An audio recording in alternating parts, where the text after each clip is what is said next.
Have a good Yeah. one. Take care.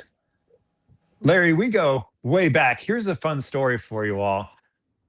Well, let's say what? Probably like 12 years ago, back when Larry was just getting started, he was out there pounding the pavement, going to every coral frag swap show that he could go to.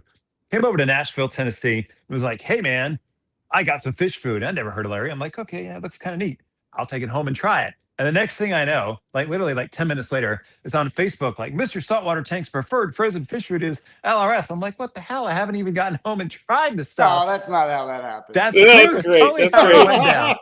That's totally What a way how it to went down. invite a guest and throw him under the bus. I thought Hey, it was, man. I remember you saying, hey, if you give me at least 4 or 5 packs to take home for my fish, I'll give you a good plug. And I didn't know who the heck you were because I was so new to the hobby. Oh, okay. Listen, Well, these then, guys were there's like, always two sides hey, to the story. apparently it worked out pretty good. You're both here. That's what I was going to say. There's two Yeah. sides to every story. Here we are. Here I am. Here, Saltwater Aquarium is. It just picked up LRS. We're selling that. You can buy it directly from saltwateraquarium.com. We will ship it to you, still frozen. And Larry is here as well. So, Larry, walk me through how you got this thing started and now where you are with LRS. Yeah, and back to what I just said, I was just teasing about Nashville. The funny story about that is my wife had just done a batch download today off her phone to her computer, going through 5, 6, 10 years of photos. I found that photo of you and I at the Nashville frag swap on my own computer, cleaning up some of my stuff. So it's funny you brought up that story. I found that exact photo and some of the 1-ounce sample packs that we were passing out at the time. Cool. Yeah, and So anyway, I love it. Yeah, you got to make sure that. Yeah, okay. I won't interrupt. You have the stage. Have at it. No, I'm sorry. No, anyway, I was in law enforcement for about 10 years, and I was a hobbyist at heart and started to grow in the hobby. And I worked closely with some friends in the local fish store, which Triad Reef Critters, the store we have locally here now in Winston-Salem Services, Greensboro. And I started Larry's Reef Services as a LLC to help them with some clients and service calls and just different things like that. They were a growing store, and so I had started to get really into the hobby and got into maintenance and doing, the finer aspects of what I do with different hobbies. I tend to research them really, really far. And before I knew it, I was having 600 gallons of aquariums in about 4 different rooms of the house. And my wife and kids were really, really into it and helped, obviously grow the hobby. So at one point, sometime along another, the frozen foods in our freezer became so cluttered and cumbersome that my wife was saying, there's so much stuff in the freezer. And we had a diverse section of everything from a Fowler tank to a Nano to a Reef. And so I kind of started saying, if we could find a way to get rid of some of this clutter and condense some of the foods into something that would be easier than taking 30 minutes every night to thaw out foods for 6 or 7 different aquariums, I somehow stumbled upon DIY fish food and started to try to figure out what would be a good recipe. And instead of trying to thaw out previously frozen recipes that are already made, I kind of started just looking up recipes for fish food and what would go in there and a good balance of protein, and passed out samples, sought advice from people in the industry, and basically started driving up and down Atlanta, South Carolina, North Carolina, Virginia, passing out samples, going to frag swaps where I met you.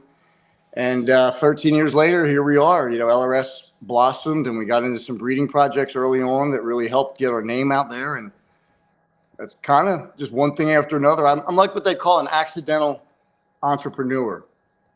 Meaning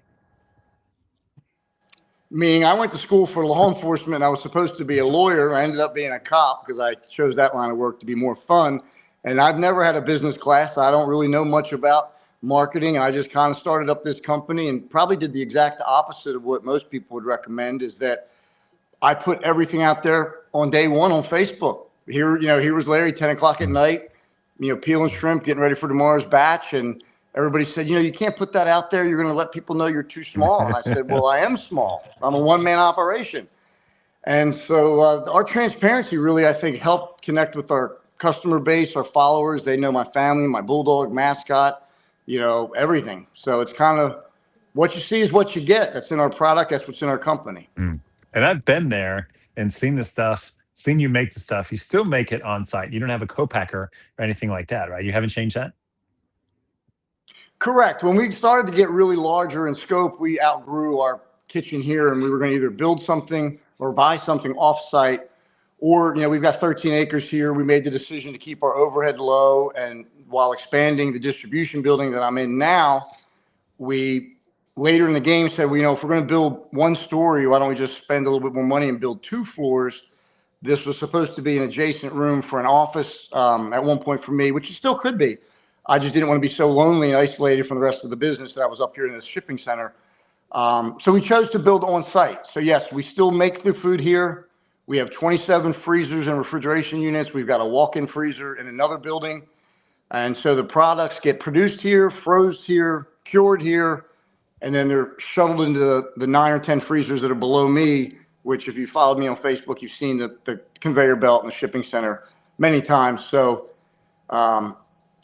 we just keep everything here. And I'm really glad now, on the post side of COVID, that we did keep our overhead low, and it works really well for us. And everything just seems to work. It's just in a great place.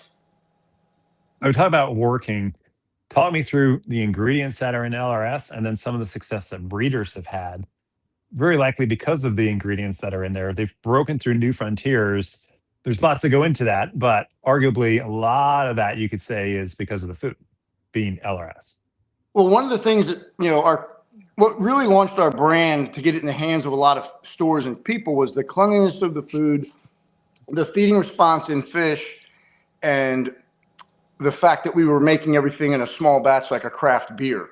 So what we learned when the food started to have successes where larvae were able to go longer, before they went to settlement and fish were doing well, obviously people said, what is this guy doing in North Carolina with no biology degree, no experience? How is this food randomly through anecdotal evidence at first, being, so sought after, and why is it doing so well? And what we learned is that when you get fresh food out of the ocean, literally from Wilmington, North Carolina, or surrounding areas in Virginia, places like that, and the shrimp were in the ocean 3 or 4 days before we processed them, like the oysters and the clams and things like that, absent of a long time in the freezer where food breaks down, by the time it gets to the end user within a few weeks possibly, it's so fresh and intact that the amino acids and the lipids and the beneficial nutrients are just higher by lack of degradation. And we do use expensive high-end seafood that I've opened packs of food and eaten on camera before.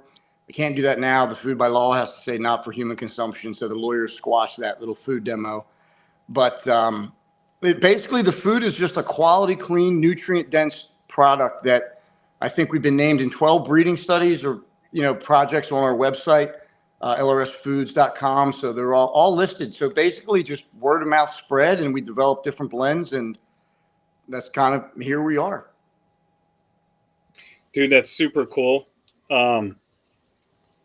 So funny. Like when we finally hooked this whole thing up, I ordered. It was like pack ship here, listed, available within what, 24, 48 hours ish. That was just crazy, by the way, for turnaround time. 2-day ground to York, PA. We grew up not far from there in Downingtown, PA, outside of Westchester. Yeah, so we acquired the deal. We did whatever. Everything's in-house, listed, gone, available to customers, and that's how we work, right?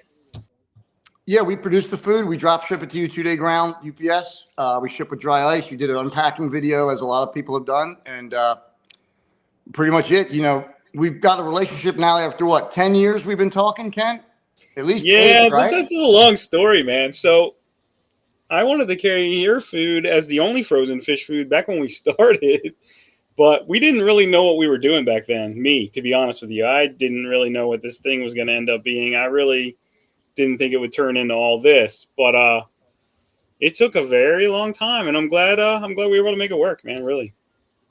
Well, the thing, Ken, one of the things that was really, really important to me that was not done well prior to us coming along was that the shipping and getting the product to the end user was very important to me, because everybody told me horror stories about large companies that are now defunct, some of the online retailers that wouldn't use dry ice. The food would show up thawed. It would be mushy. It would be nasty. So everybody said, avoid mail order. And then at that time, when we were first getting started, everybody was saying, and I firmly believe this, that your product is kind of like a science diet. Used to be the dog food that you had to get at a veterinarian's office. They said, don't lessen your quality by just going all out to the deep discount, Amazon free, Prime, all that stuff. They said if you get yourself aligned with brick and mortar from the get-go, get them to believe in your product, get them to use it in the store. Eventually, the online following will come, but you have to get cemented and get the basic hobbyists to know who you are through the local fish stores. And then people that aren't serviced by a local fish store in far-reaching areas, or maybe they don't like their local fish store for whatever reason, they need an online component. And we've used another company for a long time, which is Premium Aquatics. They've been very good for us. They use dry ice, and they're still good for us. But what I liked about SaltwaterAquarium.com at this juncture is you guys are on multiple social media platforms that I'm not. TikTok, Instagram, X, all these great things that you guys promote that it's a little bit over my scope at this point. So I let you guys do that for me right now. Yeah, and just to reiterate, everyone out there, comes in dry ice, in a cooler, FedEx priority overnight. You're never going to get a postal service package with frozen food. You're not going to get UPS ground. Even if you're next door, I'm still paying the fee to priority overnight it because I care, not because of any other reason. I could probably do it a little cheaper, maybe ground, maybe mess around with some of those other options. But just like the live animals, priority overnight on everything. Right. Awesome. And So Larry, that was as you know, sometimes things go wrong in shipping. If we order our LRS, we get it in, and let's say the shipping was delayed over a couple days, or for some reason the dry ice has evaporated. At what point is it too mushy or too warm, in which case we should reorder? Well, the USDA says for food safe handling guidelines, if food is kept below 50 degrees Fahrenheit, bacteria is not supposed to start forming or start growing. So what I always tell people is if you get the food and it, for whatever reason, maybe you got home from work late, if it's starting to be a little bit mushy like ice or snow, you're fine. You're probably not going to ever notice a difference. If it's lukewarm, one of the questions I get is, Larry, I got home from the pet store with a pack of food, 7 ounces, brand new. I used it one time and left it on the counter. 10 hours later, I woke up and it stinks. And I basically say, if you left your sushi out all night from the restaurant, would you want to put it in the fridge and save it and eat it? Probably there, it's not safe at all. So what you want to avoid is freezing, thawing, because at the cellular level, it causes breakdown from the shearing of the ice particles forming in a slower quality residential freezer. So at best, keep it frozen right up until the time you feed it. That includes if you can take a cooler to the pet store in the summer months. Don't let the food sit on the dash or sit on the black leather seat and get thawed out in the 30-minute drive home. Basically, just try to do what you can to make it as fresh as we make it here and keep it frozen in the manner that it should be until use. All right. Go ahead, Jimmy. Yeah, someone on the YouTube, Larry, asked, do you recommend that you've talked about this before, microwaving, something to do, talk about probiotics and prebiotics. Do you recommend microwaving the food to prevent acrobacter? How does he say that word? I don't know, Jimmy. I've never had any questions regarding heat, regarding frozen fish food. I don't know why you'd want to microwave it. I don't know either. One of the things I think people put a lot of overthinking into feeding, or at least our product. And like, for example, when I was lazy and I didn't have the time to take a lot of feeding tedious activities. So if you have a pack of our food and it's sized appropriately for your fish and you don't need to take it when it's still frozen and shave off any slivers for nano-sized fish or anything like that, I broke off a postage-sized stamp piece of my food, plopped it right in the tank and walk away. And you can thaw it in a cup, and a lot of people do that. And I did that as well for spot feeding corals with a turkey baster or whatever your special needs are. But you can go through a lot of laborious practices at feeding time that dirty utensils and make it a lot more hard than it would be. So, you'll get people saying that, the fish will get brain freeze if it's still floating in the water. Well, if they're ingesting it, it's probably close to at least 75, 80 degrees if it's thawed. So I don't think that's a real scare. The other thing, break off a piece, throw it right in the tank, frozen.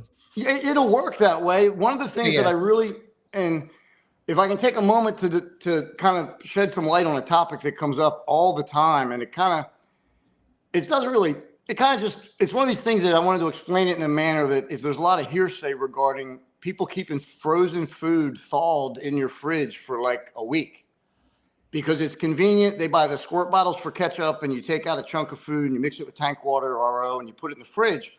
And they say, oh, I've been doing this for 6 months or a year, 2 years, 10 years, and I've never had a fish die. It's not going to be a problem.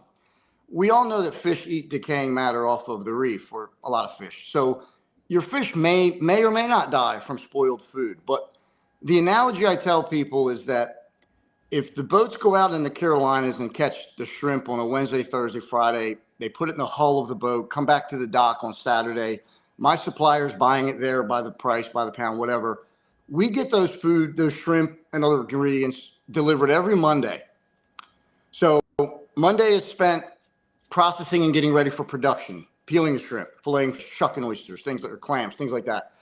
So if we make that food on a Tuesday or Wednesday and freeze it, that shrimp had been caught 7 days prior, the previous Wednesday. They were in the boat, at the dock, bought, transported to me the fastest possible way I know how, unless I had my factory or whatever at the dock. That shrimp was already out of the ocean and thawed for 7 days at 50 degrees or whatever we keep at 38 degrees in the freezer. So if you then take it home and it thaws out a little bit in the pet store on the ride home, or it may or may not in the car, and then you break off a 1-inch piece or 2-inch piece and you put it in water in the refrigerator for 7 more days, on the 7th day, that local North Carolina shrimp that you're feeding, it's starting to spoil. And it may not kill your fish, but here's the thing. If you're going to go out and buy filet mignon and you want a really good steak and you're paying filet mignon prices, why would you want it to degrade and taste tough or deteriorated or not have the proper nutrition? So if you're paying a premium price for LRS, which it is, no bones about it. We are the most expensive food. It is the highest quality food, I promise you. But you want to preserve it up until the point of feeding in the most intact, non-degraded state. So my advice is, yes, you can thaw the food out in a shaker bottle for a couple of days and it'll be fine. It's not going to hurt anything, but it's not optimal. So if you're going to feed degraded food, there's things out there that are lesser nutritious, like brine shrimp. It doesn't have all the ingredients and diversity that we do. So you can get brine shrimp a lot cheaper, and it'll be easier to feed, but it's not going to have the quality that you would want. So that's one myth, or one thing that is not the best. I'd like to just tell people. So it comes right from the dock. You process it on Monday, and it gets frozen. It comes to us in dry ice, frozen. We keep it in Chicago, goes out overnight, FedEx, frozen with dry ice. It's the best possible quality that you can get, really. Well, correct. What I hear you saying. Correct. And Ken, one of the things, and I'll tell you, Ken, this actually sealed the deal with you. And I don't even know if I told you this, but when you had said to me, because I believe I told you, I said, look, I said, I don't know that, there's really a lot of demand for this. You're handling me. The internet, people buy frozen food locally because it's easier than transporting it. And when you sent me the photograph or the videos of your shipping department for frozen, I was impressed. I mean, your walk-in box is as big or bigger than mine. Your conveyor belts look equally long and good as mine.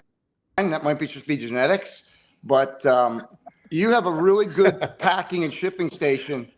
And the way that you showed me that your staff members have the coolers with the dry ice warning label and the scooper and the same color tub of dry ice that I got, I said, well, damn, if something ever happens down south, like a natural disaster, I'll just come up there temporarily, make the food, and we got your own shipping center. Right. It's the same as mine downstairs. Yeah, dude, that is a great lead-in, because I paid for Hillary to go to Chicago for this live stream so we can get a live view of where we ship our frozen out of during your stream. So let's check it out. Hillary, you got audio? I think so.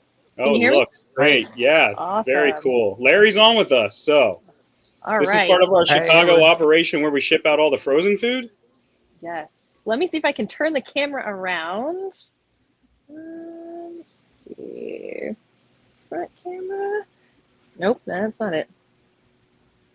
You didn't even tell me about this, Ken. I set that lead in pretty well with that intro. That was like perfect. Teed it right up. I didn't know you were going to do an on-scene video with Hillary. There we go. Didn't know either. There it is. So look at That's all some- of the space that we have. And this is the goods. So this is the picking area, not the long-term storage walk-in stuff. This is where we keep it at a perfect temperature. And actually, what's crazy, we have extra freezers. I didn't even tell you this, Larry, if you care that much. We will pack the orders in the boxes in the coolers, then put them back in the freezer just for that next hour or two until FedEx picks it up. Yep. Can you go ahead and show us a couple packs, Hillary? Yeah, sure. So everyone on stream who doesn't use LRS, this is what it looks like. Yes. So Hey, let's have Larry talk about that one right there, because before, when we were doing mic checks and stuff before we started live stream, Larry, you were talking about there were some folks that actually had some real success with breeding, and they attributed a lot of that to LRS Food. This one says right on it, "Who's your daddy blend?" Tell me about this Yeah. Fertility Frenzy. What makes this special? You know, Fertility Frenzy was one of those things, and I got to give a credit where credit is due. I was persuaded to make that food by some key people in the industry that basically said, you know, Larry, we have asked other people to make a specific food for this purpose. Would you be interested? Because everyone else has turned us down. And I said, well, I don't know anything about breeding fish. So people like Todd Gardner, who's local North Carolina, he's been to MACNA, I guess, I believe Aquarist of the Year. Richard Ross worked at the California Academy of Sciences up in Rhode Island Aquarium. Like, Jesus, I can picture his face. Andrew Ryan. So basically, I was sending them, helping me with feedback, and said, hey, try some of this ingredients, or, you know, squid is found to have this type of property with eggs or larvae. And so by trial and error, the Fertility blend Fertility Frenzy was perfected, and we added a gelatin binder to that blend only for the purpose that it is pureed to a finer degree, and the gelatin holds the food together so it can feed anything from a fry all the way up to a broodstock adult fish. So that food isn't really designed to be thawed and agitated before feeding. It's designed to be fed intact. And so after we started playing with that food, we had it laboratory tested. We had extensive fatty acid profiles done. When breeders started having success with it, it turned out to be really a very good product. And that's when the demand, people said, what's going into this food? And then more lab work was done. And like I said, I think we've been named in 12 different breeding projects on our website that people found that the eggs went further towards, the larvae lasted longer, like such as the Blue Hippo Tang was one of the foods that we provided food to Kevin Barden. I almost forgot Kevin. Kevin Barden with the Blue Hippo Tang project. When Finding Nemo came out, Disney was upset that so many people that bought clownfish were not prepared for them, and they perished. Yeah. So Disney had wanted Dory, which is the Blue Hippo, to be captive bred before the release of Finding Dory, the movie. Again, we mailed them food. They purchased food, or Kevin did rather. And at the time, we had an NDA, and they did successfully breed the Blue Hippo Tang down in Florida, and we were named as part of providing food for that. So there's been a lot of help. And believe it or not, when COVID hit, everybody was trapped home with aquariums, as we all know in the industry. We were working Saturdays. We were up almost 2x in sales. We had to drop Fertility because the gelatin binder, it's the most labor-intensive food to make with the smallest yield. So for 5 years, Fertility was gone. We were secretly, and I say secretly not to make my customers unhappy at home, but we were still making 1 pound slabs for aquaculture that whole time. A couple times a year, we would work overtime and make that and crank out, a couple 100 pounds. But the food, I'm glad to have it back. And it actually coincided with, signing up with you guys, that the first couple of batches were made in the summer when it was a little slower. So that's when we launched Fertility again this summer. Actually, we first got it back out in the market. Very cool. Very, very cool. Some of my customers were like, can you get this? And I'm like, I don't know. I never even heard of it. Let me ask the man. And you're like, yeah, I got it. I'll make it. I'm like, sure. He'll get to it in like 2 or 3 months. And then you're like, you text me on like a Monday. You're like, I got it. I'm like, what are you talking about? You said maybe you could make it. You did it in like 3 days, which is awesome. Yep. Well, I figured if we don't do it now in the summer, in the fall, we're going to be really busy. In the past 3 days, as usual for Black Friday, I mean, I think I posted, we went through over 1,100 pounds of dry ice, and I was up morning 6 a.m. to 6 p.m. packing. So it was really busy. So I was glad that we got all that made for you. Funny thing, I actually registered personally the trademark. All of our blends are trademarked, but I registered Who's Your Daddy as a pet product name in class 31 for fish food. I've since let it lapse, but people said, why would you ever trademark that? I said, I want every adult male in America that goes into the pet store that breeds fish to walk up to a clerk and go, give me that Who's Your Daddy stuff that's back there, just to hear people say it across the store. So we made up shirts with all kinds of fish on them that said Who's Your Daddy and all that. But we had a little gimmick with it. It was fun.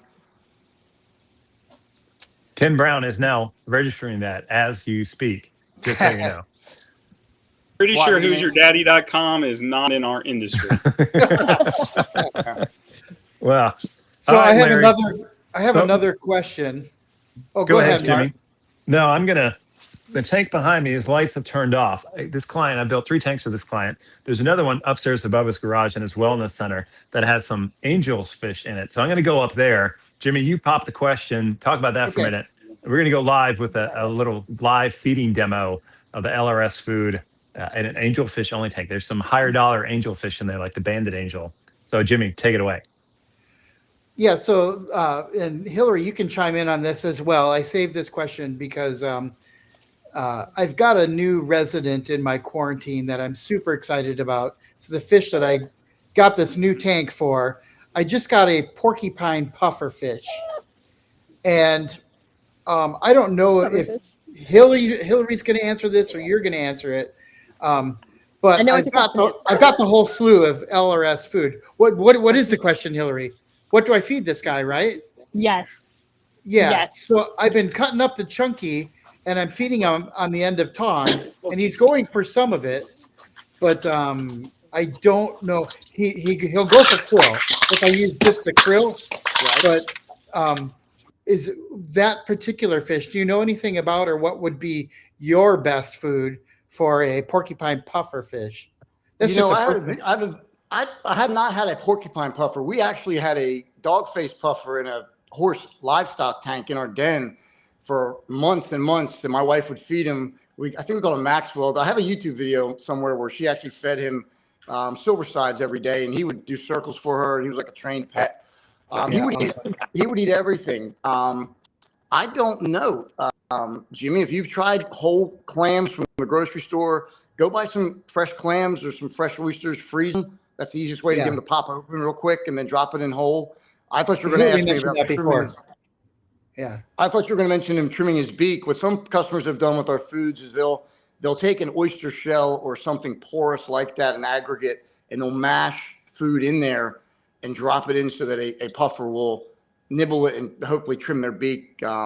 I've never heard of it or had it done. Allegedly, puffers left unchecked, they can grow beaks like a rabbit, or the mammal, the rabbit. I guess. I just learned this today, yes. And I already have this fish. These are the things I'm trying to be a better keeper of fish and be a little more educated with my choices. But this fish, I saw it years ago, and I was like, I want to have one of those one day, and I got it. And I just learned that about people trimming their beaks. So I'm like, oh, great, this is something I didn't know. But Hillary, about the food. Like I said, I've been using Larry's chunky, and I've only had this fish for 2 days. So, and he is eating. He ate little pieces of the chunky right off the end of the tongs. He's becoming a little more interested in it. And I have some frozen krill as well, and he'll go after that. But I saw another video on YouTube saying that they'll get finicky if you give them krill, and that's like crack to them. And there's a gentleman that has a YouTube video that his fish died because it got lockjaw from only eating krill. Have you ever heard of that? I have. That's something that we looked at freshwater foods and done a recipe, and I believe that's called a thiaminase imbalance. Thiaminase or thiamine. That is something that if you feed too much of a deficient food for a saltwater fish, they can become deficient in that, and they can get lockjaw. I believe it's called a thiaminase deficiency. Again, it's one of those things. He asked us, we do have a large segment of our customer base that feed our fish frenzy. It's got the polychaete worms, the fish eggs. They used to have live black worms in it during COVID. The farm that we used to get worms from dried up. California had a drought as well, so we don't have black worms anymore in there. But that's a question when people ask about feeding saltwater fish, freshwater organisms, and vice versa, that I hear that about that lockjaw. I'm not a biologist. I can give you the concept, and Google may be your best friend there. Yeah, okay. So what I am discovering in these conversations, what you said earlier, I typically, with a lot of my food, I'll break off a piece of your frenzy and I'll put it in a cup before it goes in my reef tank 10 minutes later. Mm-hmm. And I go in there and all those tangs and the fish I have in there, they'll just go for any little piece. Yeah. What I've noticed with this puffer fish, he wants to grab a chunk. He's not going after the little stuff that's floating in the water. So that I should probably throw in a chunk frozen, I'm guessing. Correct. Hillary, what do you think? Silver size. I have some silver size as well. Could be good. Okay. Hold on. Yeah, I'm inclined to agree. Like, I think, Larry, with the chunks of food that you have in that chunky, I think given those whole to your puffer, provided like he can fit it in his mouth, I think that is the perfect thing, and it'll help file down. So yours is a porcupine. They have more of like crushing plates that smash together as opposed to those beaks, but it works for both types of puffer fish. So like, Larry, I talk about your food all the time. I love this chunky blend. Hillary, will you pull out a package of that chunky and flip it over so we can all see it? Can we grab a back of the chunky so we can see it? The reason is you can see the large chunks in there. And what I found with some of my fish that are, oh, did I lose you? Right, here we can go. You hear me? Okay. Yep, I can hear you. I just heard my AirPods do something. So on the back, we're good. I mean, there's some big chunks in there. Yeah. Right. Hi, Mark. There's Mark. So like, say hi, Mark. Right. And there's, hi. What a good model you are. You don't have to hold that really cold food. Hillary was holding that food, showing it to everybody. I'm like, her hand's freezing right now because I know what it does for me when I was videoing it last week. It gets cold. It's so cold. But yeah, there's some large chunks in there now. I have a panther grouper. I have a clown trigger. Those guys go after those larger chunks. So I like that. Jimmy, there's a food like that. Jimmy, held up there. One of the things that has made us different from day one. You can flip it. Can you guys hear me? Because I'm getting messages and you guys are clipping. Can you hear me? I can hear you. Yeah. You hear me? Okay. Yeah. Your feedback there's a little feedback, but you're good. Yeah, I'm on an iPhone on the same Wi-Fi I've been for an hour. But our staff, they take due diligence and a lot of effort to clean and peel all those shrimp that come out of the Carolina coast. And we could just toss the shrimp in there with the shells and all, but you'd be left with shells floating through your aquarium. So we literally sit and peel, Jesus, I don't know how many tons annually of shrimp sitting, peeling, and just in a temperature-controlled environment, watching TV. But we do take the time. Everything is rinsed. Those scallops that you see there are the same scallops that are served in our local restaurants. Yeah, so your suppliers, this is coming off the coast of Carolinas, and it's being caught, and it's going to the same people who are buying it for restaurants. Correct. The bulk of the 100% mostly of the shrimp are, but things like the squid obviously come from frozen water. Scallops come way north of here, not from here. So oysters and clams, they can come from the Bay Area, the Virginia area. We get what we can frozen. We also use Piscean Energetics, PE Mysis in our foods. We're, I believe, the only blended specialty food that has the PE Mysis logo on our Larry's packaging. breaking up for me. Can you guys hear him? Yeah, it's good. It's just a little feedback at times. I don't know what's causing it. I don't know either. So I don't know this mine, but what I was going to say is the smaller foods, not the chunky, have PE Mysis in there. So that does help boost the nutritional content of our blends and the lipids and the fats. Are you getting a massage right now, or are you just... Well, I'm up in this client's wellness room where he has a massage table. Let me give you a quick tour so I can set the stage here. Oh, I don't have a wellness room. Yeah, well... I mean, I don't have a wellness room either. I got shower, my office I've been in. So. Steam shower, massage table. Mark, we have no video. You went black. I don't see you. Uh-oh. He doesn't have his cameraman there. Yeah, whenever he There picked we it up, go. it went black. Now we're Oh, back. there you go. Okay, here we go. Let's start over. Wellness area. We're going to do a film here just a second. Let me set the stage. Shower, body jets. Take notes, Ken. You need this at the office. All right. We have massage table. Of course, you got your Peloton because, you got to work out. But what everyone wants to see is the Angelfish only tank. This is over his garage, so he's called this Haven. I call it Heaven because it's pretty much only angelfish in here. And he wanted to do rare angels. There's a tinker-eye butterfly. There's a banded angel in here. So we have some scribble downstairs. I'll show you that. Of course, we have a clownfish tank tied into the system as well for his grandsons. But I mean, you're going to have a wellness center. Why not have a relaxing fish tank?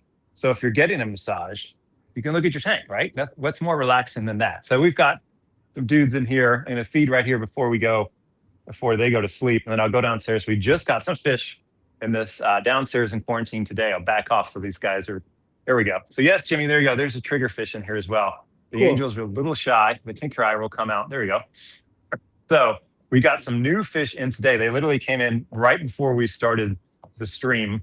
I'm going to try to feed them as well and see if we can get them to grab some LRS. These guys, there's the trigger. The tinker eye was just out. There he is. He's hiding. He's got a little stage fright here. There you go, buddy. Come out. Show what you got. All right. So LRS in this tank, angelfish, pretty much angelfish only. Let's go downstairs and look at the new arrivals. Everybody loves system tours. Maybe we'll get to that. So what All right, LRS Jimmy. blend is this, Jimmy or Mark? This is Fish Frenzy. So we have Gold Flake Angel. By the way, this is semi-reef safe with caution. I've had these. They started eating my acanthos, but they're really pretty fish. Those are scribbled angels. They just came in today. As you can see, they're a little shy. A plug for quarantine. In a week, these fish will not jump around like this because they're used to me and the client. So let's just give these guys. They just came in a couple hours ago. Let's see if they come out here. I'm not expecting much because they're new arrivals. So just settling in. They flew in from New York. There we go. The gold flake is going at it. Boom. Smashing the food. He just got here 3 hours ago. He's already smashing the food. The scribbles will likely get to it. They're a little scared. But there you go. If it ain't fresh and it doesn't enlist the feeding response, it's not going to do that. So there you go, Larry. There's your food in action again on fish that just arrived. Well, that's awesome, Mark. It's funny. I get comments on forums and social media where people say, so-and-so opens the fridge and this food stinks. And I said, what you think is a little bit of an odor, that's the exact reason our food is so successful at getting fish to eat. And believe it or not, one of the things that has been really good for our customer base is that fish losses from retailers are 30% less from new arrivals than they were with other foods in the past. So not only do our foods help, keep fish healthier and thriving, but they'll result in less fish losses, oddly, or for the hobbyist as well. So when you get your fish home and it is stressed or scared, there's tank mates that are aggressive, it should hopefully get it eating quicker than a dry food or something that doesn't have that aroma to it. So that's one of the things that I think helps the product. It may stink to us. Put it in a second Ziploc bag is what I'd recommend to people, or keep it in a Tupperware container to fend off any freezer burn from the freezer. Larry, someone on social here asked, how long can you have it in the freezer? Does it expire if you have it in the freezer frozen? I don't know if they're buying a huge bulk and aren't using it up, but how long can you keep a food? Again, I've found packs of food that fall behind the cracks, up to a couple of years, and they still look fine, unless they get really crystallized or exposed to oxygen or the air. Obviously, the younger the food or the newer the food, anything less than a year would be optimal. I wouldn't want to go much longer than that, and I really couldn't imagine that you would buy that much food that you feel the need. Right. Unless you lived way out in the boonies, but now that's solved with Ken. If you don't have a local fish store now, you've got SaltwaterAquarium that can drop ship. So just, and that was the thing during COVID. This was also a blessing for us, is that in COVID, people got so worried with toilet paper and everything. Customers were going into pet stores and grabbing the 10-pack bundle that you saw and going home, and the store owner would be say, Jimmy, some for the next guy coming in. So we would get, pet stores would order a big order of food, and a day later say, send the food again. Everybody saw we got it on Facebook and it's gone. So during COVID, people were hoarding food, and people with 90-gallon aquarium probably still to this day, 5 years later, probably still have that food. But no, so yeah, there's the food lasts a long time, but it's like a steak. It may or may not have a definitive date to go bad and turn poisonous, but your steak isn't going to taste the good a year after you bought it. Yeah. Dude, I just want to say, look at those racks of food in the cooler. I don't know if I'm like a goofball or what, but to me, like, that's super cool right now. Racks, like, we are ready to go loaded. I love it. Yeah. It's so cool. This is kind of unrelated, and it may not necessarily be for Larry, or it is also for Larry. There's a new auto feeder that just came out for frozen foods that Mark's demoing right now. But it's really, I think it's designed really for cubes, isn't it, Mark? Yeah, I mean, you can put whatever you want with it because it melts, it thaws the food into like a slurry, keeps it cold. Okay. So my question is, put it whatever is you want. the only form that you send it in, or in these kind of plates, I'll call them? Is this the only way that your foods ship? Do you do cubes? He's wondering if it's cubes versus flat packs is what he's asking. Yeah. I see flat packs, no, but do you have cubes as well? I don't, Jimmy. That's a question that got asked of me often. And Nuri Fisher, the president of Piscine that owns Mysis, PE Mysis, he's been a very good mentor to me throughout this whole process. And I've learned a lot. One of the things I learned is the cube machine to make these cubes is extremely expensive, but it's also very labor intensive. I think something like 4 hours to clean it at the end of a day. So in addition, we were told by the manufacturers of said products that we would need to add more water and pulverize our food finer, much like the other products on the market. So we didn't want to have to destroy the blend. So we polled people. We did do polling, and they said no, because if you have a nano tank, you can break off a piece the size of a nickel. If you got a 200-gallon tank, you can break off the piece of a business card. So there really wasn't one size fits all cube. And since our food doesn't have added water, even frozen right out of the freezer, it will break like pliable plastic or cut with a knife into little small sections. So I just tell customers, take a knife that's really sharp and slice down two sides of our bag, peel it back, cut it like a tic-tac pattern for your size cubes that you want, put it in a double Ziploc, and then you got your cubes. And I put one of those in a disposable salad dressing container with some shredded nori, and I label them, and they just, a lot of customers do that. You open it up and get the lid off, you dump in the food and the nori or vitamins, whatever, and that way you can control what your house sitter's feeding while you're away, because that can be a nightmare as well. But so no, we have not looked. We've looked into making cubes and we shied away from it. It would be a lot of work, a lot of money, and the product might not be as good as what it is now, the way we like it. Yeah, it really resonates because I've just now experiencing that now that I have 2 tanks, and I like to get a little bit of mysis in with these fowler fish. But for the most part, they're eating the chunky, but I only buy the mysis in the cubes, and then I got to cut them, and it's hard. It's like a hard cube. Where your food, I'm just reaching in and I'll break off a plate, and I do what you say. I take a knife, I cut the cubes, and the ones that I'm not using, I just put them back into your packaging. Right. And that works out good. So, I mean, it's not a thing for me. The only reason I brought it up was the auto feeder that's out, and I didn't know if it could be used that way. Mark has one. I don't. I just have my eye on it. We're coming into the holidays. Next week's Thanksgiving. People are going to have folks who are going to be taking care of their tanks while they're away from home. And overfeeding is the biggest thing that happens that you don't want to happen when you've got someone taking care of your tank who doesn't normally take care of it.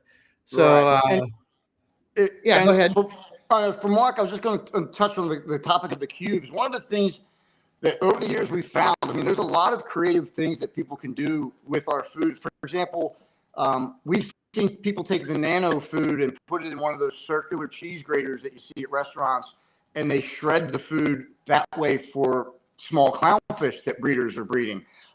We've had other people do other things. And when Jimmy, you commented about the Piscine energetics or PE mysis having like that harder cube, it's not that they add water, but that entire organism, the mysis, the water, there's got to be water to fill the void between the exoskeletons, or else there would be air pockets, which would be freezer burn. So that's not a bad thing in that regard. But our food has enough natural proteins. There's no air spaces, just like pudding, tapioca pudding has no air spaces. So in addition, one of the things that customers do, we'll get a mixture of emails both ways. Either people say the food's too chunky or the food's too small. It's just like a lot of other foods. So what I tell customers is to try to make it most of a one-size-fits-all blend. The foods are sized, the Reef Frenzy, Fish Frenzy, Herb. Herb is a little bit bigger because Tang is a little longer, but about a 2 or 3 to 8 inch fish is average. But then again, if the food is frozen, take a little knife and just slice off a couple slivers, shave it into the tank. Or another thing I see a lot that harms the food is customers will take a pack of food, open the Ziploc bag, put it on the counter, prepare the water, make a cup of coffee after dinner. The food sits out, they zip it back up, put it in the fridge or freezer. Every day you do that, it gets condensation. That's why halfway through the bag, it looks white and there's frost. When I would feed my fish, I don't have any anymore, just so busy, but I would open my freezer, pop open the bag, break off a piece, zip the bag shut, put it in the freezer, close it, kick the door with a bottom freezer, and go feed. Easy. Again, I like to keep it simple. That's why when you make it just the auto feeder and all of those things, they're great, I guess, if you're traveling. But that's just one of those things. I'm not lazy, but I like to keep things less points of failure for me. Sure. Great.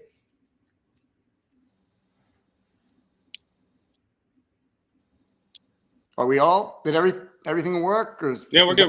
We're good. Mark's coming back. Yeah. So Larry, So what this is your time to just say to any of the folks who are watching right now, just the elevator spiel.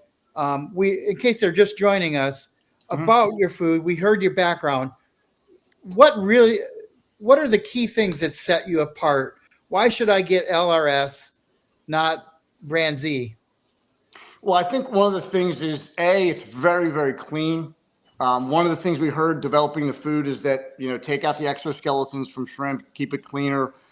We pull the muscle out of every oyster because that's really hard for fish to break down. And I want to point out, sorry to interrupt. I want to point out because I watched one of Mark's videos he made when he came to visit you. You're doing all of this by hand. I saw your wife doing this, shelling all that stuff, cleaning it all by hand. Jimmy, it's a lot of work. And over the last 13 years, there have been several other people like myself that saw what we did and saw the Facebook page and said, man, my club made food for years. I'm going to make that recipe. And they launch it into the marketplace. And they find out that it is extremely tiresome. Long hours. Initially, when we were driving to 55 pet stores up and down the East Coast, giving out samples, I didn't sleep. I gained 30 pounds. I had high blood pressure. And it wasn't that I was not athletic. It was just working, growing the business. It's your baby.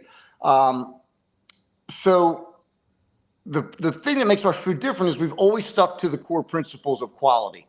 We haven't found lesser quality ingredients, and we haven't gone the route to, other ways to make the food less pure. We could add fillers or substitute certain things, but if you want the highest quality food with the quickest delivery from the ocean to your freezer, that's proven through lab studies and all the data that's on the website and the breeding projects, that it is a good, nutritious blend that can prevent you from having to buy 20 different cubes of the mysis, the brine, the bloodworms, or whatever it would be.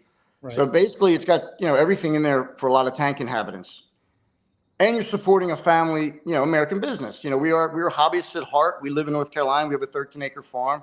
Both my children grew up in the business. They're both successful doing their own things now. My wife, fortunately, probably for her, she's out of the kitchen now. We've got a great staff. Everybody that's worked here has been here for over a year straight. So it affords me the opportunity now that the COVID surge and all of that hoopla and getting ramped up and growing. Now, I can able to do more enjoyable things and then also market more. We've been playing catch up for a couple of years because the brand has been so well known, and there have been some other industry things that have shaken up supply chains. So blessed for us, we have not had to really do much marketing, which is why when Ken came back at me, I'm not on TikTok. I just found out what X was, except for in the porn thing. No, I'm just kidding. But I have a Twitter account, but I have an Instagram account. But so that's why we're, kind of getting into the fresh faces like Ken. And I know this as well. The hobby turns over 18 to 24 months for a lot of people. So when people knew Larry and all of us going to trade shows, doing goofy things and passing out, fun toys or paying people's bar tabs at Macna or whatever, that Larry hasn't been out there because we didn't do it at COVID and we just weren't able to. So it's been fun to get back out there and let people know who we are. Well, definitely come hang out at one of the Reef Paloozas with us at our booth this year if you're not participating yourself. I got the bar tab this time. And Ken will pick up your bar tab. You're only saying that. Be ready for that surge now that we got a warehouse full of LRS food out there. I'm only saying that because he's no longer drinking, right? Yeah, I don't want to get into it, but Ken. Yeah, you would. I know. I'll pay the bar tab. Yeah, you would. Now, sober for a year. You should have took me up on that when I was at. No, that's a joke that we used to have a running joke on how big the bar tab could be at Macna. But that was kind I'm not going to say anything, but the Macna in DC, I'm pretty sure 3K one night. I don't know how that happened. But oh, man. Yeah, but people don't realize, doing trade shows, for us, the reason that we originally stopped the trade show circuit, it wasn't that we didn't want to. It's just when we would pack up and leave on a Thursday night and do a 3-day show and then be back here to work on Monday when a couple 100 pounds of shrimp alone, we just couldn't physically do it with a small family business. And we love the trade shows. We love the party. We love to see everybody. But what we found initially, Ken, towards the later years is that everybody that came by the booth said, hey, we love your product. Follow you on Facebook. Your grandchild looks beautiful. We love your bulldog mascot. Say hey to your kids for me. And everybody already was either using our food or knew about it. So, yeah, I have nothing. I love traveling. I don't know if, with the airlines now, who knows where we'll be in a couple of months. Well, Larry, you talked about peeling the shrimp and having to go from 3-day hustle trade show, showing up Monday morning to peel shrimp. That's one of the reasons that I switched to your foods way back when. You talked about the cleanliness too. There's other foods you would put in the tank and you would see the shrimp exoskeleton. The fish might pick at it, but then they spit it out and I would watch it float around the tank. I'm like, unless it gets in the filter sock, because there weren't rollers back then, even if it does, it's going to start breaking down. This is polluting the tank. This is a dirty food with a lot of stuff that doesn't get eaten. Your shrimp already peeled. That meaty shrimp goes in there, ground if it's chunky, nano, or even just regular fish or herbivore blends. It gets destroyed with no crappy exoskeleton floating around your tank. Yeah. And I'm glad you touched on something like that because one of the things about, you said like the dirty stuff floating around the tank, people ask all the time about, does this food have phosphates in it? Does that food have this? Every living organism that I know of has phosphorus in its tissue. And a meat product for humans or any animal absent of phosphorus is not going to be worth ingesting. I've been told you can't process it. There's just void of any nutrition. So yeah, all foods have phosphates. You have to balance nutrients in with nutrients out. And if you're feeding something like a single feed item like Hacariomyces, which I also sell, which is very clean, that will have less particulate matter just floating in the aquarium because we do add things like the oysters and the ground up squid and the pulverized things that become liquefied a little bit for the invertebrates in the water column. So you do have to still do your water changes. You do have to run carbon. So I think as the hobbyists that struggle, we struggle with nuisance algae and we try to oftentimes sacrifice the fish health to keep nutrients ultra low. And sometimes that can be part of the problem with keeping fish alive or they get prone to ick or things like that. So I think we have to balance nutrients to keep our fish and livestock healthy, but not also over pollute the aquarium. Yep, it's a balance. You got to feed them, but what you don't feed or it doesn't get eaten, may get eaten by your cleanup crew, but it's still nutrients into the system. Even if it gets eaten, that's good. Still nutrients in there. You have to get it out. The nice thing with your food is very easy for me to play with that because I know the food is very, very clean. That's what I have in my freezer. I mix in other stuff as well, really the Hacari stuff. But the main staple of my diet or my fish's diets, my clients' fish's diets is LRS. I personally do a lot of the herbivore blend. Some of you were talking about that in the comments. That's a great way to get more nori into your tank because there are pieces of nori in the blend of the food. Your tangs and all, your rabbit fish will absolutely love that. Especially if maybe you're out of town and you're like, you know what, I can't ask my fish buddy or my housekeeper or the kid next door who's watching the house to clip the nori on there. They're going to lose the magnet side. Who knows where it may go. just bump up your little bit amount of food with a herbivore diet, and you're going to get those fish over the hump until you're back with that nori that's mixed into that blend. Well, and I'm glad you brought that up. One of the products that we've had for over a decade is we looked at different sheet seaweed products in the marketplace, and especially now with tariffs and things, we've had the same product from the same supplier that goes into our foods, and we also sell. And it's just a quick synopsis. Nori or sheet seaweed is bought and sold in the international markets, and it's graded on purity, palatability, vibrance, imperfections, and there's various grades. And the more money you spend, the more vibrant and fresh and palatable and clean and bright the nori or seaweed is. So we have a certified area that comes from Japan. There are certified waters. We have the lab data for that as well. So our seaweed that Ken also sells is, and all of our local fish stores, is extremely palatable, and fish love it. And it's a little thicker than I've seen some of the others, so it doesn't deteriorate and blow around as fast. That seaweed was very, very popular during all those breeding projects regarding tangs as well, including the yellow tangs in Hawaii. The Oceanic Institute is another place that's been very supportive of our breeding efforts, and very thankful for all of those people.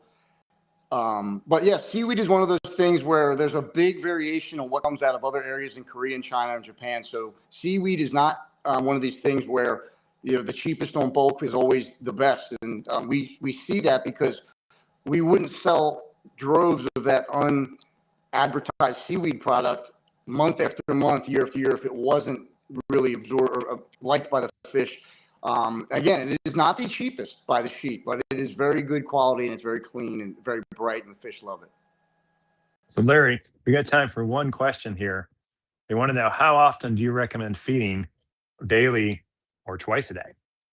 I like to feed twice a day. I believe small amounts allows the fish to ingest it in a more timeline that's advantageous to when the lights are on.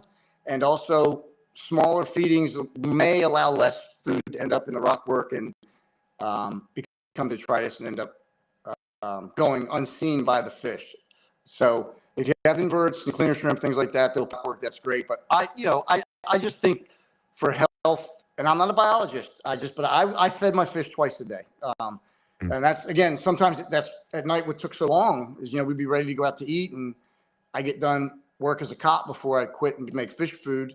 And it was taking like 30 minutes to thaw out all that stuff. So with our food, really, you can just break it open, pop it in as you walk by the tank, or if someone's home at the house. All right, I want to cue Mark up real quick, since we're in the warehouse with the warehouse cam, and we're live showing the foods. When people buy LRS from us, show us what happens. All right. All right. We get an invoice, it tells us what we want to pull. Since you've been talking about herbivore frenzy, I'll grab one of these.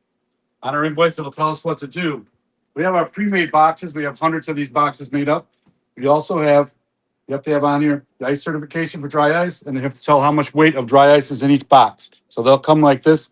And our label for shipping will also say what we have in it in regards to the ice, being the ice product, this material product, whatever they want to say. But yes, we stick this in here like this. We take this paper over here and we fold it like this. So we have it. Special gloves. It's 300 degrees below zero, this ice. We take a piece of ice, not this paper I'm just showing you, but I'm going to break it up. It lasts longer. Take it like this and put it in our box. Like so. We don't seal the plastic. We just let it sit in here because the gases that it offsets has to breathe or it'll pop the box. Take this like this. Here. Take this here.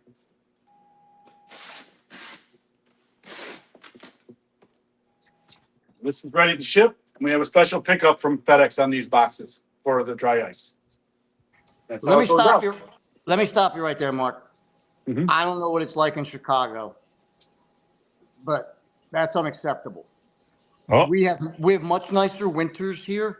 Whatever he's paying you, I'll pay you 10% to come run my shipping center. I'll pay you 10% higher. You're hired. You can't have him. You can't have him. You can't have him. My back is hurting. The more I ride these motorcycles, the more my back hurts. So come on, I'll hire you to do my job in the shipping center. Larry, you've known me for years. Larry. You know better. I'm loyal. Well, Mark, thanks for shipping my box of food. I appreciate that. Look forward to No getting problem. that next week, next Tuesday, since we ship overnight on our frozen food. Larry, thanks for joining us on a Friday night. Thank you, Larry, Thanks man. Thank you. Yeah, thank you. So Yeah, awesome. Thank you.